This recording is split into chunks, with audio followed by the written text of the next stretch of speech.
Welcome to Cross the Line Sports in partnership with Q City Metro. Right now I have offensive line coach with me, Coach Goddard. Coach, how you doing? Man, I'm doing good. How you doing today? I'm doing well. I appreciate you.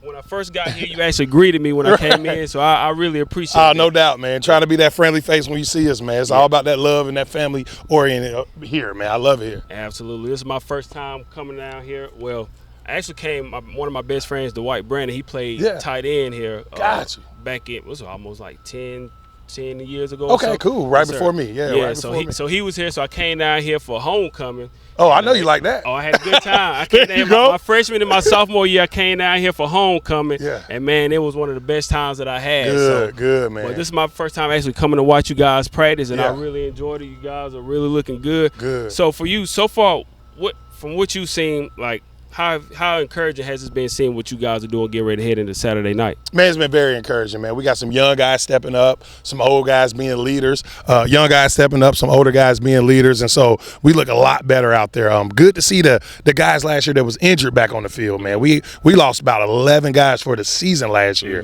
kind of contributed to our 3-8 record last year, but we got all those guys back, and we're just happy to be back out there to perform and ready to perform. Yeah, I know last season didn't go the way you guys wanted it to, like you said, due to a lot of injuries. What were some of your goals during the off season, to get ready? Number one, get healthy, man. Guys had to have surgery. Guys just had to heal, man. So that was our number one goal. Number two goal was get some of these young guys ready, because last year with those injuries, we had some younger guys who had to step up and they didn't know it, right? So now you get a whole offseason to really get them some experience, get them some knowledge, get them some courage when they're going out there to play against these big dogs. Who do you feel like, just going through camp, getting ready, who you feel like has been some of the guys you feel like has just stepped up heading into the Saturday's game? Absolutely. Well, number one, man, our quarterback, man, our old guy, we call him the grown man out there, Corey Fields. He's just out there being the leader that we know he is. Number two, my right guard, man, Ian Shark, young boy. I think he's a redshirt sophomore from Collin County, and he's really stepped it up. Big boy, strong kid, and he looks more confident out there. And lastly, Justice Smith-Brown, our wide receiver. He's a Florida boy, showing that Florida speed, and he's been out there being a leader, catching some good routes and balls and all that good stuff. Being a coach, being the first game of the season, is it still like a bundle of nerves and emotions that you go through, heading into that first game of the season? Absolutely, man, because I'm an ex-player, man, so I already know what my guys are going through. And as a coach, you want to do well, man. And this game is a lot more pressure. We're on ABC going against a great Jackson State team. And so you have those butterflies, but like anytime else you play, after that first drive, they're all out and you're ready to rock and roll. A couple of years ago when you guys played them for the championship, it almost felt like they kind of overlooked you guys. Of course, Coach Prime, the legend that he is, being at Jackson State. You guys beat him then, but do you feel like you're kind of being overlooked now, even though he's not there anymore? They got a new coach. Yeah. Players have changed and everything, but do you feel like this time around you still being overlooked? Absolutely, man. The world has fallen in love with Jackson State, as they should. They got a great program, like I said, but I definitely feel like we're taking that underdog role again, and that's good because our guys thrive when they're in that underdog role. And the world, they'll see what we're made of on Saturday, just like we did last time. Absolutely. I saw one of the polls that I saw. It had you guys predicted to finish third in the conference. Yeah. Do you pay attention to those type of polls, or do you just not pay attention to what the media does? Two things. I really don't pay attention to it, but it is a motivational tool for our players because they see those things and they see what the media and what the fans think about us, right? So that's a motivational tool for our guys. Like, hey, they picked us third, so they're saying we're the, third best team. It's two teams better than us. Let's prove them wrong. You know what I mean? Me as a coach, I don't pay no attention because I know what we have now, and I know they're basing it off of what happened last year. What kind of things do you look for that gets you motivated as a coach? Now, even though you don't pay attention to that type of stuff, what gets you motivated personally? Man, that's a great question. What motivates me is my guys, man, my players. You know what I'm saying? They trust me. Their parents trust me. I've been in their households recruiting them, and they trust me to be a really good coach and get them right. And obviously, man, I ain't going to lie, man, I'm a former player, so guys not getting accolades kind of tick me off. You know what I'm saying? Like, I got one of the best offensive lineman player in Nick Taste in all of FCS football, not just HBCU. And when he don't get the recognition he deserves, that ticks me off, and I want them to be ticked off because now you should play better. You should want to show the media and the world what you're made of. I want to piggyback off of something that you just said not too long ago as far as going into homes, recruiting kids. What kind of message, when you go into these homes to recruit these young men, what do you preach to the parents and to the athletes? Absolutely, man. I'm glad you asked that, man. My sales pitch number one is family. I'm here to help raise your son. I'm here to you passing the baton to me from 0 to 18. I got him from 18 to 22, and I'm gonna make sure your son goes back a better man. Number two, we always preach about graduating, guys. This football thing is only 4 or 5 years, right? But that paper gonna take you further than football ever will. You know what I mean? And lastly, your opportunity to play football at a great university, man. Your opportunity to play on national TV versus Georgia Tech, Jackson State, and Charlotte every year, and to play in a great MEAC conference. So when I'm in there, I'm telling the parents the truth. I'm looking them in their eyes, and I'm letting them know I'm gonna be here for the second quarter of your son's life. Absolutely.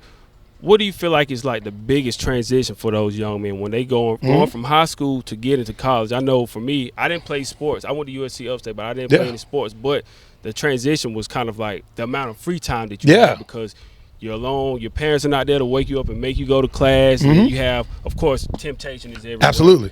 And then it's just so many things with parties or whatnot. What is that transition like? What do you think is like one of the toughest transitions that these young guys have to do when they get going from home to being, here in college? Absolutely, bro. It's two transitions that are the toughest in my opinion. Number one, the off the field transition of time management. Managing your time. You said that you got free time, you got this, you don't have your parents ask you got homework, do your homework, have you eaten, all that. So just to prioritizing what's important with your time management. Obviously, if you're a football player, you got practice, you got weightlifting, you got study hall, you got homework, you got all those different things. On the field, I think the biggest transition is you transitioning from not being a star player no more. Right. Because, man, we might have been star players, and now you get into college, you might be on the scout team, you know what I'm saying, for your first year, you know what I mean? Or you might be a third string guy, backup. But we've been studs all through high school. So I think that's the biggest transition on the field, adjusting to not being the man no more, and off the field, adjusting to having free time and that time management.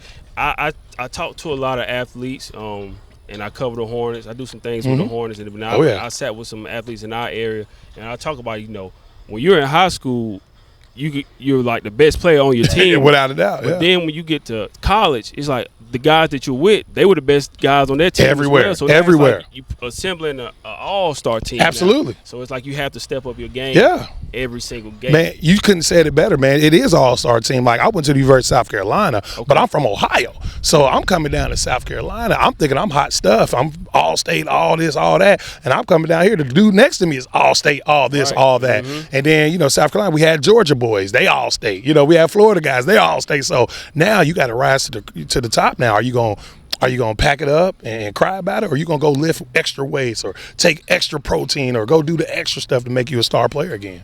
Absolutely. Leading up to Saturday's game, like I said, you played these guys a couple years ago. Like I said, Coach Prime is not there anymore. Some of those guys have graduated or hit the transfer portal. Right. What do you anticipate going into Saturday's night game, and how have you guys been preparing for it? Yeah, man. What I anticipate out of Jackson State is toughness. They're a good, tough ball team. The thing that scares me is they're like us, man. They're just old school, tough, hard-nosed, what they say, blue-collar type team, man. They work hard, they bust their tail, and they have a lot of athleticism. The unknown is the transfers. They got a lot of transfer portal guys, and then, after the first quarter, you're going to know what it is, right? So that's the one thing I know this is going to happen. I'm excited for our guys because just like last time, we know we're the underdogs. We want to go out there and prove ourselves against all those grad transfers and transfer guys that they have because, man, most of our team are straight out of high school, out of the state of South Carolina. So that's something that's their goals. You know what I mean? That's what they want to show the world what they can do. Is this kind of like, would you say, the hardest game to prepare for because it's the first game of the season? You don't have any kind of tape. Like, how do you prepare for something like this? Because, like I said, these guys hit transfer portal, they graduate, go to the pros, or whatever. Is this the hardest game to prepare for? Absolutely. It ain't even close, man. We watching film from all over the place, man. We looking at the depth charts. We're Googling people. We Instagramming people. I didn't follow a couple of them on IG and Twitter. So it's very hard, man, because you don't know what to expect. And I told my guys, man, let's study some of the guys' moves. Let's look at their defense. And then after that, you're going to really make your adjustments off of the first quarter. You're going to see what you have. I think it's more so we should focus on us in the first quarter and what we do good. And then after that first quarter, we'll be able to make adjustments off of their players and their schemes and all that different personnel and stuff. Walking into this game Saturday night, not knowing what's going to happen, expect the unexpected. What do you feel like is still going to be, regardless, the key to the game? The key to the game is being physical in the trenches, without a doubt. That's pretty much all the games. And last time we played Jackson State, I think we slightly caught the edge on them on the offensive line, just being more physical. I slightly thought our whole team was a little bit more physical than they were. This game, I think we caught them off guard, right? Mm-hmm. This game, they're not going to be caught off guard. A lot of guys are still there. Their coach, TC, was there as well. Coach TC, excuse me. And they know how physical we are. So we're going to have to bring that and some to the party. And the second thing, in any football game, you can't make those big mistakes. You know what I mean? Let's limit our mistakes or not make any mistakes. How about that? And let's just make sure we're doing the right things not to kill ourselves in this game. In the grand scheme of things, and we're going to get ready to wrap it up, like, how do you feel about the overall landscape of HBCU culture, HBCU football? Because for me, I feel like over the past 4 or 5 years, it's kind of felt like it started to become a trend. But how do you feel about the overall, landscape of HBCU culture? Man, that's the one area I have to give Dion his credit for, Coach Prime, man. I think he did a great job of just getting HBCUs more recognition. And as I'm on Twitter, man, I'm looking every day I'm on Twitter, I see somebody getting their biggest freshman class of all time. Like, I just saw Morgan State had their biggest freshman class. South Carolina said we had our biggest freshman class. Jackson State had their biggest freshman class. So it's something to be said that it's a hot item to be an HBCU person right now. The culture here is phenomenal. And I only can speak for here, but when I play other teams on their, what's it called, homecoming week, I mean, it's like, dude, you almost forget about the game. You want to go join the festivities, even as a coach.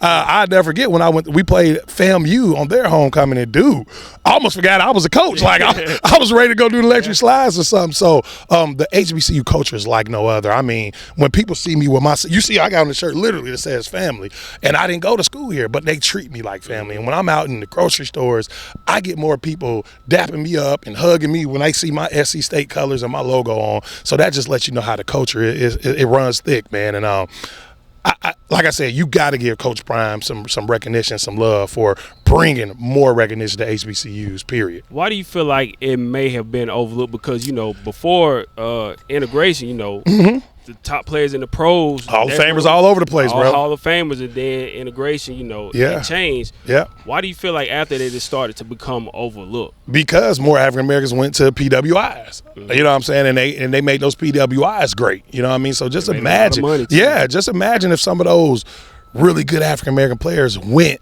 to HBCUs instead of going to those big schools. I mean, people don't even realize Megatron, Calvin Johnson, went to Georgia Tech. So now just imagine if he went to one of those HBCUs there in Albany or something down there, or Morehouse or something like that, and balled out. Or even all them Florida boys that's in the NFL. Just imagine if they went to FAMU or Bethune-Cookman or whatever. Same thing here. Just imagine if Jadeveon Clowney went to South Carolina State. Exactly. You know what I'm saying? So that's what happened. You kind of lose your players to PWIs, and that kind of hurt us. Now we're starting to gain that back. You know what I mean? We're starting to gain those kids back. And I think what it is, a lot of these big-time programs are going to the transfer portal. Now we're going back to high schools, getting them studs that we shouldn't have got. Right. Because they're worried about getting kids out of the portal. Now we can go get that 3 or 4 star who they don't have any more roster spots for. Right. Now he can come to South Carolina State.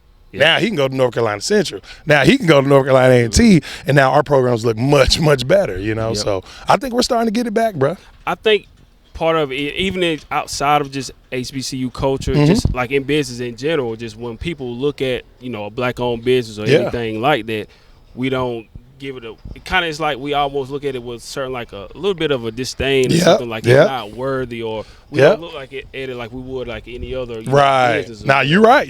We look at it with less value, because we talk about it all the time. When I sit with entrepreneurs, African-American entrepreneurs, like they'll say our own people and people in general will come to them looking for discounts. For handouts. Right. But if you go to an establishment like a Walmart or a Costco or something, whatever they say is the price, you automatically just pay it. As far as like, with the culture, it's like it's almost like for some reason like we don't have the same, give it the same value as we should. Yeah, man, and we got to fix that. We got to change that narrative, man. And my wife is a business owner, and she complains and cries to me every night about that. So I totally get that, and we have to do better as a people, as a whole, And I think the one thing about any African American ran business or any African American ran school, you have to change that narrative as soon as that person walk in there. Absolutely. You treat them like you at Walmart or Costco, or you treat them like you at Chick-fil-A or somewhere. They gonna leave there with a different thought process of that school, a different perception of that school. So when like you said, the first thing I did to you was, well, I greeted you, right? Absolutely. And I'm gonna make it feel like Walmart or Costco when you come here. And when you leave, I'm gonna dap you up and hug you and tell you my pleasure. So you gonna think you left Chick-fil-A, you know what I'm saying? So I hope I change your perception of South Carolina State. And so when other people come in there, they gonna come here, and we might not be as beautiful as South Carolina or Clemson, but you gonna feel that family vibe. You gonna feel like we've known you your whole life when you leave, and you're going to feel good when you leave this place. And that makes up for us not having all those beautiful facilities at those other schools. Absolutely. And I think for me, I went to USC Upstate from 2010 to 2014 when I graduated. Yeah. But, looking back on it now, when I talk to people, like, even though I didn't play sports in college, part of me wishes that I would have gone to a HBCU just for that culture and that appreciation. Because back then when I was young, I didn't really understand the value of it. Yeah. But now looking at it like the culture and how some of our greatest leaders have went to HBCU. Absolutely. It makes me wish, like, you know what?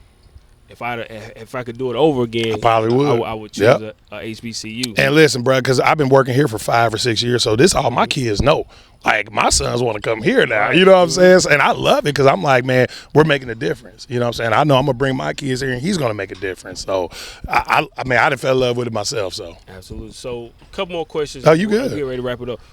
What do you think we should do to, kind of keep those, like, the top-ranked athletes or just athletes in general? Like, what can we do, to get them to come to HBCUs and help, increase the value and generate the revenue here? Number one, let's not be scared to recruit those guys. I'm not going to lie. I'm guilty of that myself. Sometimes you see a 5-star, you're like, oh, man, he's going to Georgia, he's going to Alabama, and you don't give him a shot. I think you still should shoot your shot. Just like we see a fine girl in the club, we're going to shoot our shot at her, right? So you see that good stud player, shoot your shot. You never know what his family and his household is thinking. He might be the next Travis Hunter. You know what I'm saying? He might be the next Shadora Sanders. Who knows? And that could change your program. Excuse me. And that could change your program, right? So let's not be scared to shoot our shot. Absolutely. So, for you, like, overall, like, when you look at it, just what does just HBCU culture, what does that ultimately just mean to you personally? Being proud of where you at. Being proud of the people who came before you. Being proud to say that this is an HBCU, you know what I'm saying? Being proud to be in school with people that look like you. I think just being prideful of where you at and who the people who laid these bricks for you. I think that's what I get out of this place, you know what I mean? They're so prideful about everything, you know what I mean? I love when I'm on Twitter and I see girls saying this is my HBCU, or guys, not just girls, I'm sorry, but girls and guys saying this is my HBCU. They're taking ownership in what they thought this place was, or this place was to them. I think that's the biggest thing, and if we could continue to do that, that'll help us with revenue and money and everything. And secondly, just bringing our own notoriety to it. Like you said, man, we walk around Walmart, you see Clemson and South Carolina. I'm talking about South Carolina here. You see Clemson, South Carolina gear everywhere you at. Yep. Yeah, let's make sure we got a South Carolina State T-shirt, or let's ask the manager, GM, hey, why don't you have a South Carolina State T-shirt in the Orangeburg Walmart? So let's just keep bringing that notoriety to it. Let's keep bragging about it. Let's keep wearing our gear in the airports. You be in the airport, bro, you're going to see somebody with an Ohio State T-shirt and a Bama T-shirt. How often do you see people with their FAMU shirts or their Texas A&M shirts, Texas Southern shirts? And you want to wear your colors, rep your stuff, man. Like, you are the biggest billboard for your program. You know what I mean? You are the free advertisement for your program. So I love what Johnson C. Smith, I swear I see Johnson C. Smith on Twitter all the time because they got the beautiful Charlotte in the background. I mean, they got one of the best views and skylights of an HBCU. It reminds me of Seattle Seahawks. You got the city right behind the stadium. So let's just make sure we repping and showing people how good our little piece of heaven is. My last final question, and I'll get you out of here on this one. Ultimately, we know the goal is to win the conference, win the national championship. Absolutely. But what kind of goals do you have for yourself personally?